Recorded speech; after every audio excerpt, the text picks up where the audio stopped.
Salut à tous, Antoine et ses copains aiment le rock sont de retour pour un podcast un peu... on va essayer de faire un petit peu un panorama, je reprends toujours cette expression, c'est un peu chiant, mais on va essayer de parler de Pink Floyd et d'essayer d'être un peu concis dans ce qu'on va dire et s'adresser aussi aux néophytes parce que moi j'en suis un de Pink Floyd, je connais pas bien et ça m'a jamais trop attiré.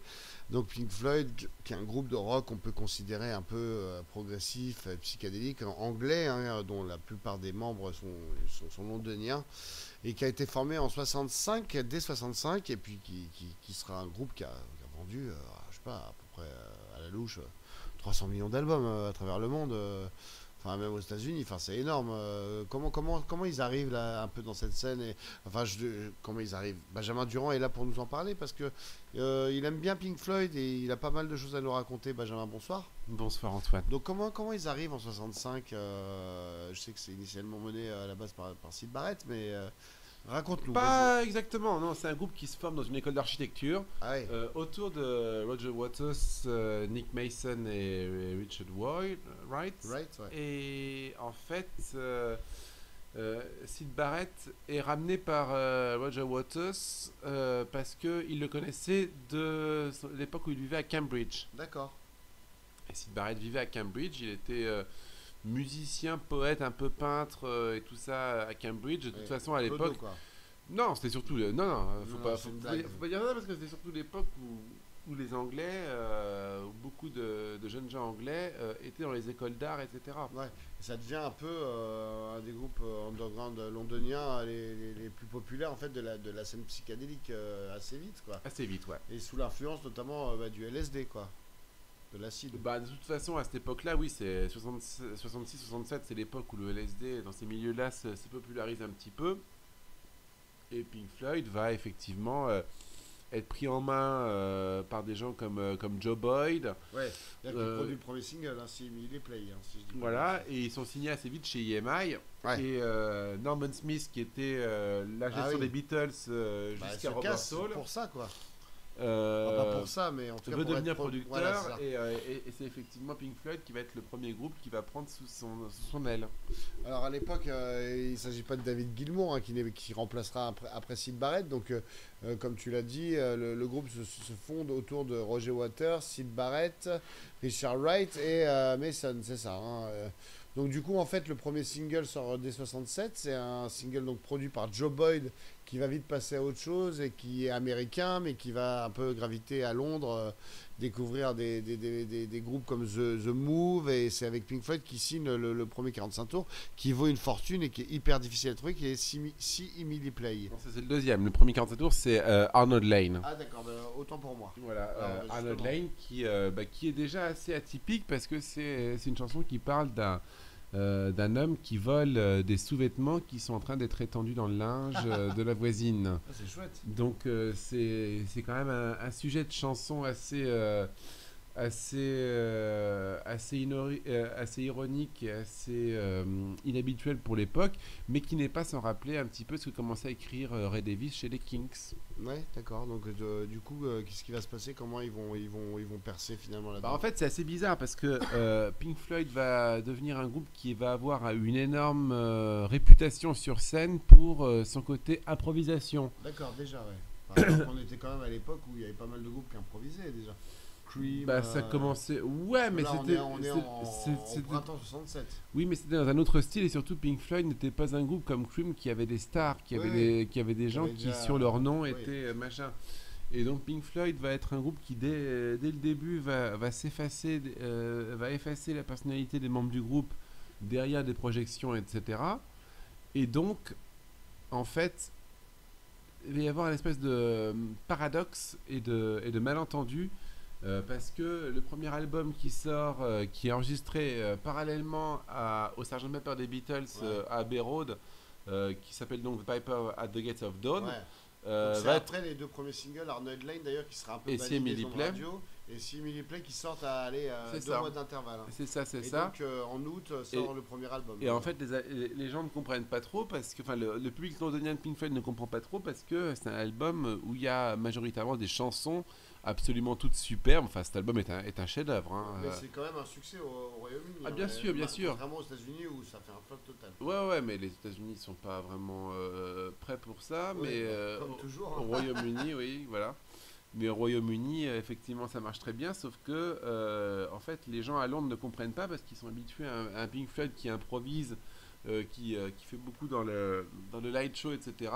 Alors que sur l'album, ce sont vraiment des chansons géniales de Syd Barrett, mais qui, pour ainsi dire, ne sont pas jouées en live, en fait. Ouais, alors du coup, qu'est-ce qu'ils jouent alors sur la tournée? Parce qu'ils font une tournée avec Jimi Hendrix à partir Ouais. de l'hiver, automne-hiver Mhm. 67.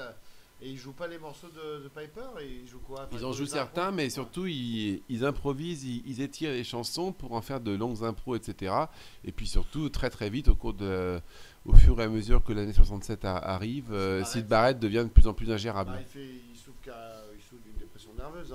C'est notamment lié à l'usage prolongé de drogues psychédéliques en tout genre, notamment le LSD. Et aussi à la pression déjà de la vie de groupe et Ouais, l'enregistrement et aux tournées permanentes t'as déjà à tout à fait l'époque. raison, Antoine, c'est Ouais. vrai. C'est vrai que je reconnais bien là ton regard d'expert sur Pink Floyd, mais c'est vrai qu'effectivement, Syd Barrett, là, est vraiment. Bah, il tient pas le coup, en fait. Bah, apparemment, il jouait juste une note tout le concert, quoi. C'est un peu ça. Ça Ouais, pouvait arriver. Il y ouais. a d'ailleurs une archive assez connue à la télé américaine où ils font la promotion du 45 tours suivant leur album qui s'appelle Apples and Oranges, Ouais. où on voit clairement que Syd Barrett est complètement statique alors que les autres essayent de garder leur. Non, apparemment, selon les témoins de l'époque, il oubliait carrément où il se trouve. Bien sûr, bien Enfin, sûr. il sait plus où il Bien est. sûr. Il est complètement perdu, quoi. Donc, On est dans la dyspraxie. voilà.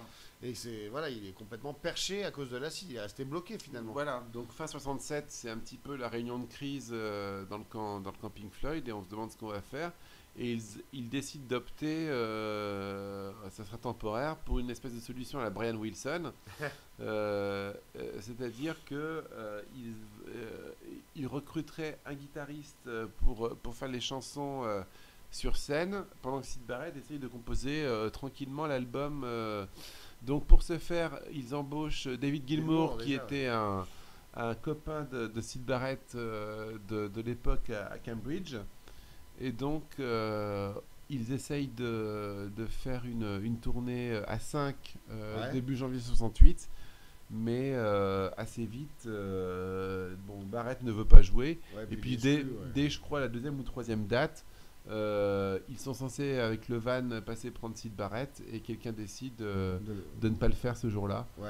Et Et voilà, du coup, après, ça sonne la fin c'est terrible parce du qu'en groupe fait, avec Syd Barrett. Syd Barrett est un nom qui est vachement répandu, hyper connu, alors qu'il a joué très très peu de temps. Ça dure un an, quoi, sa collaboration avec Pink Floyd. Avec Pink Floyd, Mais mais après, heureusement, il fait les albums il solo. fait 2 albums solo qui sont des chefs-d'œuvre absolus, qui sont Oui. vraiment 2 disques à Ouais. posséder absolument, qui ne ressemblent absolument à rien d'autre, qui sont bien sûr un peu tristes de par le destin de Syd Barrett, mais qui sont des chansons fabuleuses, des Ouais. chansons. Ça s'apparenterait effectivement à une espèce de chanson de chanson acoustique d'un Brian Wilson qui aurait un côté un peu plus folk. Ouais. C'est une espèce de mélange entre Brian Wilson et Donovan, mais D'accord. d'un espèce d'éternel enfant perdu. Oui, et après, il se retire carrément de la Oui. vie musicale. Il fera plus jamais rien. Non. On dit même qu'il reste dans sa chambre à Oui. rien foutre et à être bloqué à enfin, Oui, bloqué à cause de son dernier trip, quoi. Oui, oui, oui. Donc, comment après ça évolue du coup? Eh ben, le groupe évidemment va être un petit peu perturbé parce que c'est quand même pas banal d'être un groupe qui perd son leader, son principal songwriter et d'essayer de continuer quand même. Et donc il va y avoir un album très intéressant à réécouter toujours qui s'appelle A Server of Secrets qui sort en 68 et qui est à moitié enregistré avec Barrett, à moitié avec Gilmour. Ouais. Et qui va avoir un certain succès, qui va permettre à Pink Floyd de gérer un petit peu Ouais, à moyen c'est terme une période, ouais. effectivement le départ de Barrett, etc. Et ensuite va commencer une période un petit peu expérimentale où Pink Floyd va collaborer avec des artistes, des arrangeurs. Ils vont faire cet album symphonique extrêmement intéressant, enfin en tout cas sur une face pour l'aspect symphonique, qui s'appelle Atom Heart Mother, Ah, voilà. le célèbre album avec la vache en pochette. La C'est vache. vraiment un disque très intéressant. Ils vont ensuite, juste avant ça, collaborer avec Barbet Schroeder sur la bande originale du film C'est le Mort. premier disque sur Syd Barrett, hein, d'ailleurs. Oui, ouais. c'est vrai. Et après ça, ils vont sortir un album qui va être très important. Le premier album vraiment important pour la suite du groupe. Alors, Umaguma est un album double qui mêle. C'est un album live sur le premier disque et un album d'expérimentation en studio sur le deuxième. Mais non, l'album que je voulais évoquer, c'est avant tout Medal. Oui. Parce qu'il contient le morceau Echoes qui est sur toute la deuxième disque et qui va être vraiment un peu le prémisse de ce que va être Pink Floyd sur Dark Side of the Moon. Donc Qui va être, Roger Waters prend à ce moment-là le contrôle des concepts de ce que va être le groupe et David Gilmour devient un petit peu le directeur artistique. Rick Wright continue à collaborer un petit peu à ce moment-là, mais voilà, l'espèce de politique interne du groupe s'organise un peu de cette manière-là. Et ce qui va amener, je passe sur le film, sur la bande originale Obscured by Clouds, enregistrée pourtant au château de Rouville. c'est ce que je voulais dire. Encore, pour passer le évidemment. concert du pays aussi, quand même, tu as oublié d'évoquer. Ah oui, mais enfin, j'ai envie de parler d'un petit peu tout, mais effectivement, non, mais bien sûr. le concert de Pompéi, c'est quelque chose d'absolument génial. Ouais. Où il joue d'ailleurs Echoes Et en des morceaux de ouverture. Darkside avant que ça sorte, non? Non, il y a, en fait, le film a été remonté avec les extraits tournés à Pompéi entrecoupés de sessions d'enregistrement dans the Moon. D'accord, c'est ça. Mais en Pas fait, sur scène. à l'origine, c'est pas... Voilà. Et là, Dark Side of the Moon, c'est un peu un des albums les plus vendus de tous les temps, quoi. Exactement.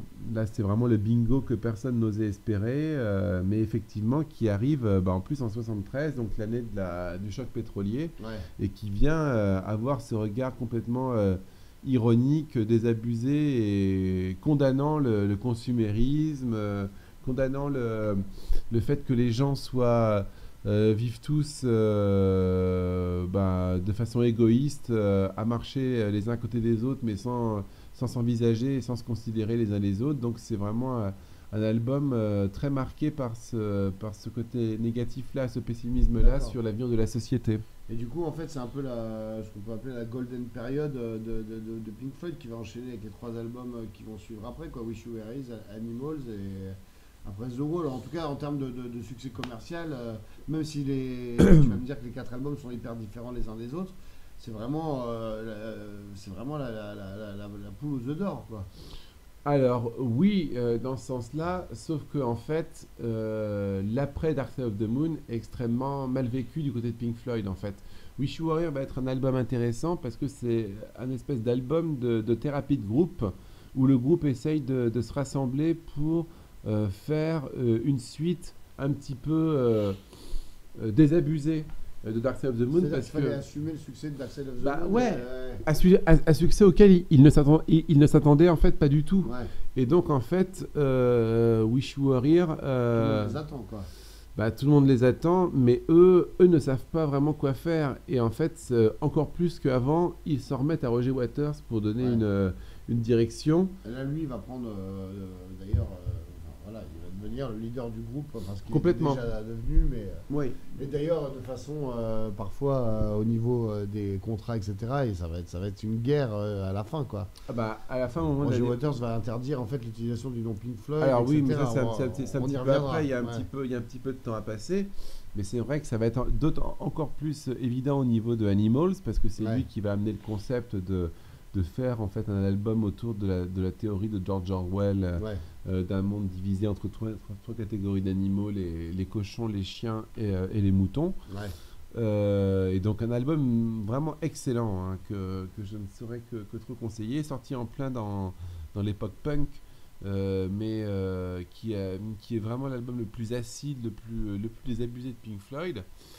Et ensuite évidemment arrive The Wall, qui est un cas complètement à part, parce que là The Wall c'est quand même vraiment l'œuvre de Roger Waters, Ouais. qui obtient sur lequel les Pink Floyd ne sont plus à mettre qu'au rang de collaborateurs. donc collaborateur déterminant. De musicien en fait, ouais. Oui, notamment par rapport à David Gilmour qui coécrit la plupart des chansons les plus charismatiques de l'album. Mais effectivement, c'est presque un opéra rock dont le livret est écrit par Roger Waters, avec quelques participations sporadiques des autres. D'ailleurs, en fait, Rick Wright est viré du groupe à la fin de l'enregistrement de The Wall. Il va être réengagé pour la tournée uniquement pour garder l'apparence que le groupe est toujours en place. Mais dans les faits, sur la tournée de The Wall, en fait, Rick Wright n'est qu'un musicien d'appoint. D'accord, mais tu peux nous parler un peu de la tournée de The Wall, parce que c'était quand même presque une pièce de théâtre. Tout à fait. Moi, j'ai vu des images, comme tout le monde, où il y avait un mur, et puis petit à petit, le mur se désintègre, etc. Non, donc l'album est un double album en fait.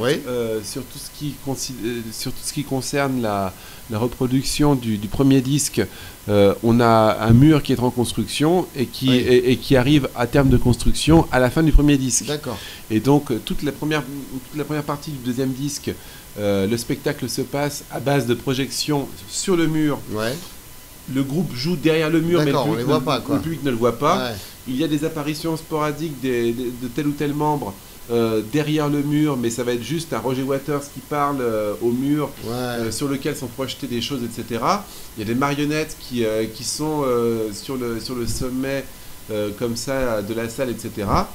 Et effectivement, à la fin, au moment de ce qui concerne un peu tout le passage un peu fascisant, quand la rockstar est devenue un espèce de leader fasciste en fait dans l'histoire de l'album, là il y a un groupe qui est devant le mur, etc. Et après, à l'issue du procès, parce que c'est comme ça que l'album, que la narration finit, il y a un procès pour décider ou non d'abattre le mur. Et quand l'ordre est donné d'abattre le mur, là effectivement, le mur, physiquement sur scène, s'écroule. Et du coup, il joue que The Wall en intégralité cette tournée. Absolument. Il ne joue pas de trucs de Dark Side et tout ça. Il ne joue que The Wall. Alors, qu'est-ce que c'est un peu la traversée, parce que tout le monde traverse une période difficile dans les années 80, où on est Pink Floyd, du coup, dans les 80s. Ah bah, c'est même plus que ça, parce qu'en fait, après The Wall... c'est une séparation, carrément, non Bah, c'est plus compliqué que ça, parce qu'après The Wall, en fait, en 79... il y a déjà la volonté de faire de The Wall un film, ce qui va être fait avec Alan Parker. Les autres vont collaborer. Et en fait, il était prévu qu'une bande originale de The Wall donne lieu d'être un nouvel album de Pink Floyd. D'accord. Mais ça ne va pas avoir lieu à cause de Margaret Thatcher. D'accord. Pourquoi Margaret Thatcher. Voilà, pourquoi ? Parce que Margaret Thatcher, à cette époque-là, en 82, décide d'intervenir militairement pour ravir. En fait, il y a ces îles, les îles qui sont appelées par les Anglais Falkland et qui sont plus généralement appelées les Malouines par les Français, qui sont en fait au large des côtes argentines et que les Argentins ont toujours voulu récupérer pour leur territoire, mais qui était un territoire anglais. Et en fait, les Argentins, à l'époque, sous le joug d'une dictature, font une intervention militaire pour récupérer ces îles-là, et Margaret Thatcher décide d'intervenir militairement pour récupérer pour l'Angleterre ces îles. Et en fait, ça va être une expédition extrêmement spectaculaire et assez meurtrière, etc., et qui va être une espèce de honte pour toute une partie de l'intelligentsia anglaise. La populace électrice conservatrice, elle, applaudissant des deux mains, mais beaucoup de gens, dont Roger Waters, vont se retrouver outrés. Et Roger Waters d'autant plus, vu que son père, c'est d'ailleurs ça qui a donné lieu à l'intrigue de The Wall, son traumatisme originel à Roger Waters, c'est que son père est mort lors d'un bombardement pendant la Deuxième Guerre mondiale, alors qu'il était soldat anglais. Et donc, il décide, plutôt que de faire une BO de The Wall, de faire un album sur The Post-War Dream, et donc un album en fait de critique de Margaret Thatcher et de la guerre des Malouines, qui s'appellera The Final Cut, mais qui sort en 83. C'est ça. 83, donc un an après la sortie du film The Wall. Ouais, donc du coup il y a un gros creux dans la discographie entre 79 et The Final Cut, quoi. Ouais, 4 ans. C'est ça, c'est ça. Ça fait quand même beaucoup pour l'époque. Bon, ça commence un petit peu à devenir un peu plus normal. Ouais. Mais bon. Et Et donc là, c'est un album C'est le dernier en fait avant avec qu'il Roger se sépare Waters. en 85 quoi. Oui, parce que finalement Division Bell, moi j'ai connu ça parce que je suis né en 82, comme tout le monde le sait. Et du coup, voilà, en fait, quand Pink Floyd revient faire la tournée, et notamment je crois jouer au château de Chantilly en 94, c'est plus Roger Waters qui est là. Non. Donc il garde l'utilisation du nom. Ah bah Pink ça, Floyd. ça va être l'objet d'un procès parce Donc, que. ils se fâchent les uns avec les autres. Non, en fait, après The Final Cut, Roger Waters estime que c'en est fini de Pink Floyd, qu'il en a marre de devoir polémiquer avec les autres, alors qu'il il est devenu établi que c'est lui la seule énergie créatrice du groupe, ce qui est en partie vrai. Ouais. Et donc, voilà, il décide de signifier aux autres que leurs services ne sont plus requis et qu'il part en solo. Et donc, il s'en va faire un album avec Eric Clapton qui s'appelle The Pros and Cons of Hitchhiking. Et pendant ce temps-là, Gilmour lui aussi fait un album solo. Et à l'issue de cette tournée solo, Gilmour décide de réactiver Pink Floyd. D'accord. Absolument. Et Mason suit. Bah, de toute façon, Wright est viré. Ouais. Donc à ce moment-là du groupe, il ne reste plus comme membre du groupe que Waters, Gilmour et Mason. Donc Mason roule avec Gilmour. Mais Waters, évidemment, lui, ne veut plus faire ça. Et en fait, ça lui est même pas proposé. Ça lui est pas proposé de toute façon. Et Waters, apprenant ça, évidemment, par trucs juridiques et tout ça, décide d'attaquer les autres. Il ne rappelle pas l'autre qui est viré. Ah non, mais de toute façon, Wright est viré par Waters parce qu'il s'entendait plus du tout. Oui, mais Gilmour aurait pu. Gilmour va le faire, évidemment. Ah oui, voilà, il va finir par le faire. Ouais. Mais il va enregistrer un album qui s'appelle, lui, A Momentary Lapse of Reason en 87. Ouais. Il va le faire avec Mason. Et Wright va être rappelé, là encore, comme musicien additionnel, uniquement à la toute fin de l'enregistrement du disque. Et c'est lui qui va participer à la tournée triomphale de 87, 88, 89, 90 même. 4 ans de tournée. Ouais, qui va être étiré jusqu'à 90 pour finir à Nebworth. Et là, il joue quoi? Il joue un peu toute la discographie. Ouais, vraiment. Comment ça se fait qu'elle dure 4 ans? C'est parce que c'est un truc lucratif qui... Ouais. Non, c'est une des tournées les plus successful de l'histoire. Ouais, non, c'est une tournée assez monumentale qui va effectivement s'étirer. Ils continuent à mettre les moyens. Ils font 2 tournées européennes. Ils font une tournée de stade dans un premier temps en 88, puis ils reviennent en 89 par exemple pour passer une semaine à Bercy par exemple. C'est le seul groupe qui a fait une semaine. Alors qu'ils avaient joué au château de Versailles en 88, 2 soirs de suite. Et Division Bell, c'est pareil, c'est la grosse artillerie. C'est ça. Il y a l'album Division Bell qui sort. C'est ça, 94. C'est le dernier album officiel des Pink Floyd, à part celui qui est ressorti en 2014, qui est fait d'outtakes de The Endless River, qui est instrumental. Voilà, c'est ça, en grande partie, ouais. Et du coup, quand même, moi je me souviens qu'on était ensemble un soir à regarder le Live 8, et il y avait quand même une reformation avec Waters et Gilmour et Wright. C'est la seule fois que ça existait finalement. Extrêmement émouvant, ouais. Et là, pourquoi? Qu'est-ce qui s'est passé? Ça va mieux? Les rapports se sont... disons que c'est Bob Geldof.